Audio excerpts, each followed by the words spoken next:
आज केरल से हैरान करने वाली खबर आई। केरल के विश्व प्रसिद्ध सबरीमला मंदिर के दरवाजों पर चढ़ा 4.5 किलो सोना गायब हो गया।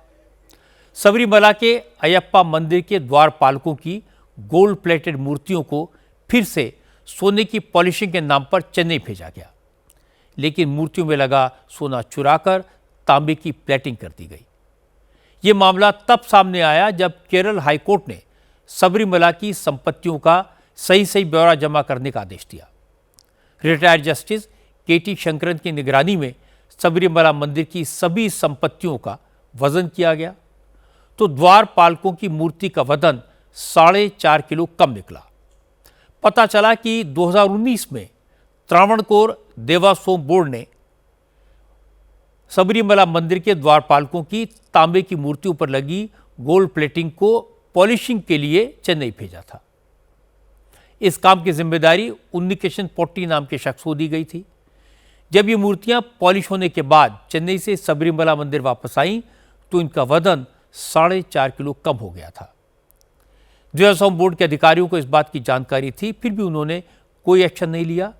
जब 6 महीने में ही मूर्तियों की पॉलिश फीकी पड़ने लगी तो देवास्वम बोर्ड ने एक बार फिर से ये मूर्तियां उन्नीकृष्णन के हवाले कर दी, लेकिन इस साल फिर से द्वारपालों की मूर्तियों की चमक फीकी पड़ने लगी, तो देवास्वम बोर्ड ने द्वारपालकों की मूर्ति को पैनल से ही हटा दिया। इसकी शिकायत हाईकोर्ट में की गई। हाईकोर्ट ने भी इस मामले में हैरानी जताई, कहा कि मामला बिल्कुल साफ है, मंदिर का सोना चोरी हुआ है। देवास्वम बोर्ड को इसकी पूरी जानकारी थी, लेकिन कोई एक्शन नहीं हुआ। हाईकोर्ट ने केरल की लेफ्ट डेमोक्रेटिक फ्रंट सरकार को कड़ी फटकार लगाई और मामले की जांच के लिए एसआईटी बनाने का आदेश दिया। जब मंदिर का सोना चोरी होने की खबर आई तो केरल में सियासी हंगामा हुआ। तिरुवनंतपुरम में कांग्रेस ने पिनराई विजयन की सरकार के खिलाफ प्रोटेस्ट किया।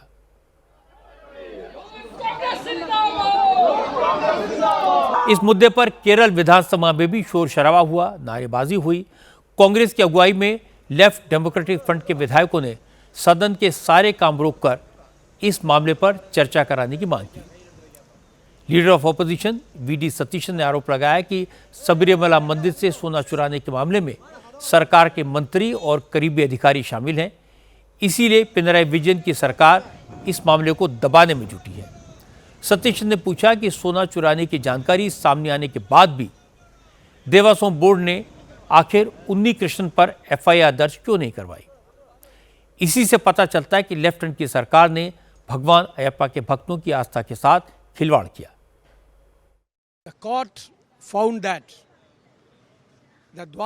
अदालत ने पाया कि सबरीमला मंदिर के द्वारपालक की मूर्तियां, जिनको पॉलिश करने के लिए चेन्नई ले जाया गया था, वो चेन्नई गई ही नहीं थी। उनकी जगह नकली तांबे की मूर्तियां चेन्नई ले जाई गई थी। अदालत ने यह भी पाया कि सोने की द्वारपालक की मूर्तियां एक खरीदार को बेच दी गई। इसके बदले में कुछ लोगों को मोटा पैसा मिला। इसका मतलब है कि द्वारपालक की सोने की मूर्तियों को भारी कीमत में बेचा गया। देवास्वम बोर्ड को इस बात की खबर 2022 में ही थी, फिर भी उन्होंने उन्नीकृष्णन पोट्टी के खिलाफ आपराधिक केस दायर नहीं किया, एफआईआर नहीं कराई। इसीलिए क्योंकि इस सरकार के कई अधिकारी और नेता जो देवास्वम बोर्ड में हैं, वो भी इस चोरी में शामिल हैं। हमारे लिए हैरानी की बात यह है कि 2025 में देवास्वम बोर्ड ने इसी उन्नीकृष्णन पोट्टी को फिर से द्वारपालक की मूर्तियों की पॉलिशिंग के लिए बुलाया। हमारी नजर में ये सबरीमला की संपत्ति में फिर से सेंध लगाने की कोशिश थी।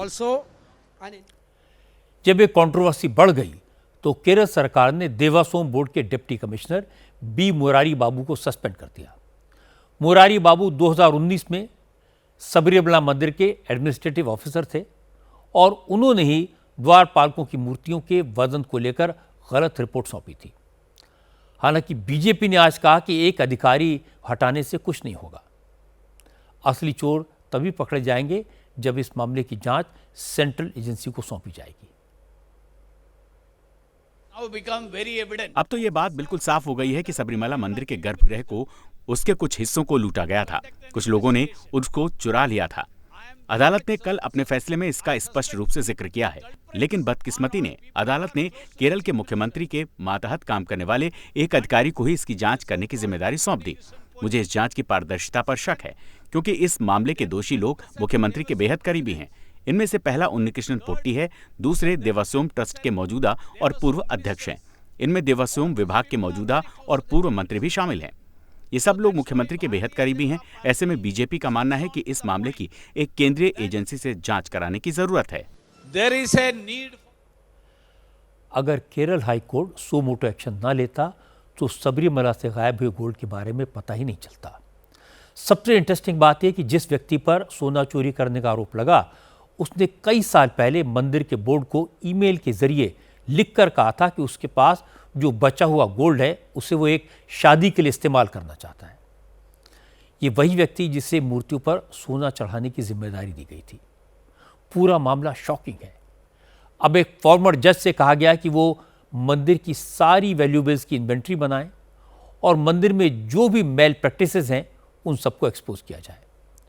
उम्मीद करनी चाहिए कि इस पूरी जांच से मंदिर के गोल्ड और वैल्यूएबल्स पर बुरी नजर रखने वालों पर लगाम लगे।